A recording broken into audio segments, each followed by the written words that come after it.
नमस्कार दोस्तों, PR07 news में आप सभी का बहुत बहुत स्वागत है। बिहार के दरभंगा से उड़ान योजना के अंतर्गत हवाई सेवा शुरू होने से देश में रहने वालों के साथ साथ विदेशी पर्यटकों को भी फायदा हो रहा है। विदेशी पर्यटकों का बिहार और दरभंगा के क्षेत्रों में आवागमन जारी है।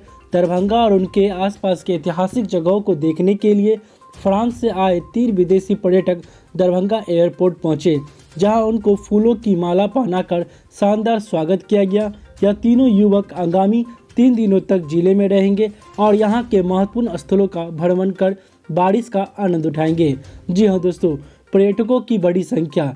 दरभंगा से सीधी विमान सेवा शुरू होने से यहां के पर्यटकों का आना जाना भी काफ़ी तेजी हो गया है। विदेश में रहने वाले लोग, जिन्हें बिहार की ऐतिहासिक जगहों यहां के लोगों में रुझान है, और अब दरभंगा एयरपोर्ट की सुविधा का पूरा फायदा उठा रहे हैं।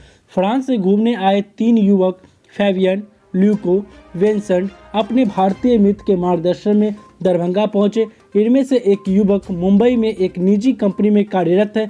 तीनों युवक दरभंगा घूमने को लेकर काफ़ी उत्साहित है। युवकों ने बताया कि इनका काफ़ी समय से बिहार के जगहों को घूमने का मन था।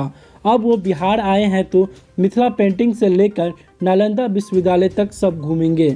जी हाँ दोस्तों, विदेशी पर्यटकों को दोस्त मोंटी ने बताया कि दरभंगा एयरपोर्ट से हवा यात्रा शुरू होने से बहुत फ़ायदा हो रहा है। इस एयरपोर्ट से लोगों को बिहार के इस मिथिलांचल के इलाके में बने ऐतिहासिक जगहों को दिख सकता है।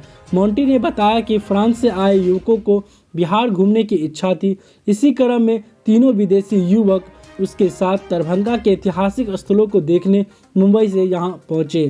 ये लोग दरभंगा राजकिला, लक्ष्मी विलास पैलेस, नरगोना पैलेस, राज परिसर और ललित नारायण मिथिला यूनिवर्सिटी परिसर देखेंगे।